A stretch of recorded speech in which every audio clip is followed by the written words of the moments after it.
Hello investors, नमस्कार। आप सभी का रिसर्च बैरिस्टिक में स्वागत है। तो फ्रेंड्स, आपको पता चला कि इन्फोसिस ने ऑस्ट्रेलिया की साइबर सिक्योरिटी कंपनी द मिसिलिंक को खरीद लिया है और सोर्स के मुताबिक ये भी पता चला है कि ये डील लगभग 532 करोड़ रुपए में हुआ है। और साथ ही साथ ऐसा नहीं है कि ये शॉपिंग नारायण मूर्ति सर के थ्रू आधा कैश और आधा लोन पे इस कंपनी को खरीदे हैं, बल्कि इस कंपनी की शॉपिंग नारायण मूर्ति सर ने एक ही बार में पूरा पैसा एक्स ओनर को देकर खरीदे हैं। अब से ये Australian based the missing link company officially Infosys के अंडर ओन सब्सिडरी हो गई है और ये डील के बारे में सिंगापुर के इन्फोसिस ने पीटीई एक्सचेंज फाइलिंग के टाइम ये खबर दी थी। अभी आप सभी के मन में एक क्वेश्चन जरूर खटक रहा होगा कि इन्फोसिस को द मिसिंग लिंक कंपनी को खरीदने की जरूरत काहे पड़ा। तो इस कंपनी को खरीदकर इन्फोसिस अपने साइबर सिक्योरिटी कैपेबिलिटीज को बढ़ाने के लिए सोच रहे हैं, काहे कि साइबर अटैक, हैकिंग और अदर सिक्योरिटी रीजन से बाद में कोनो दिक्कत नहीं हो और साथ ही साथ ऑस्ट्रेलियन मार्केट में अपना दबदबा और प्रेजेंस भी मजबूत रहे। इसलिए नारायण मूर्ति सर ने द मिसिंग लिंक को खरीदे।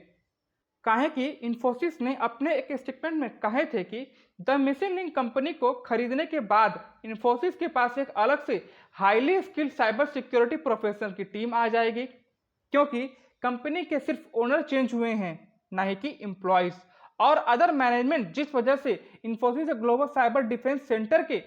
नेटवर्क को और बढ़ा देगी, जिससे अगर जो छोटा मोटा प्रॉब्लम आता भी है तो उसे अब प्रॉब्लम को कंपनी लात मारकर बाहर फेंक देगी, जिससे प्रॉब्लम का मोह मोह हो जाएगा या फिर खत्म हो जाएगा। अभी आप सभी के मन में एक दूसरा क्वेश्चन भी खटक रहा होगा कि ये ऑस्ट्रेलियन कंपनी क्या नारायण मूर्ति सर के जेब में अलग से आकर गिरा है या फिर पहले से कोई इनका प्लान था।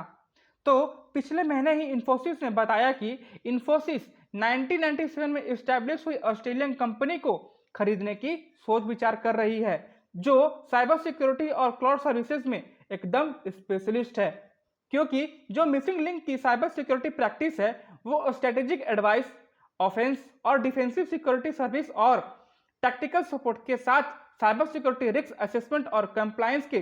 साथ सर्विसेज प्रोवाइड करती है। जिस वजह से इन्फोसिस ने द मिसिंग लिंक कंपनी को अपने लीडरशिप में स्वागत करते हैं और साथ ही साथ इन्फोसिस ने अपने स्टेटमेंट में यह भी कहा था कि द मिसिंग लिंक और इन्फोसिस कोबाल्ट कंपनी के साथ मिलकर इन्फोसिस कस्टमर के लिए specialised end-to-end cyber security offering और सॉल्यूशन के साथ वैल्यू का एक नया वेव प्रेजेंट करना चाहते हैं। और इसके अलावा the missing link company IT strategy, technology, road maps, project management, cyber security, risk assessment और मिटिगेशन के साथ ऑटोमेशन सर्विसेज जैसे एरिया में भी सॉल्यूशन प्रोवाइड करती है, जिस वजह से यह एक्विजिशन इन्फोसिस को ऑस्ट्रेलियन मार्केट में अपनी साइबर सिक्योरिटी सर्विसेज को और भी ज्यादा स्ट्रांग बनाने में हेल्प करेगा।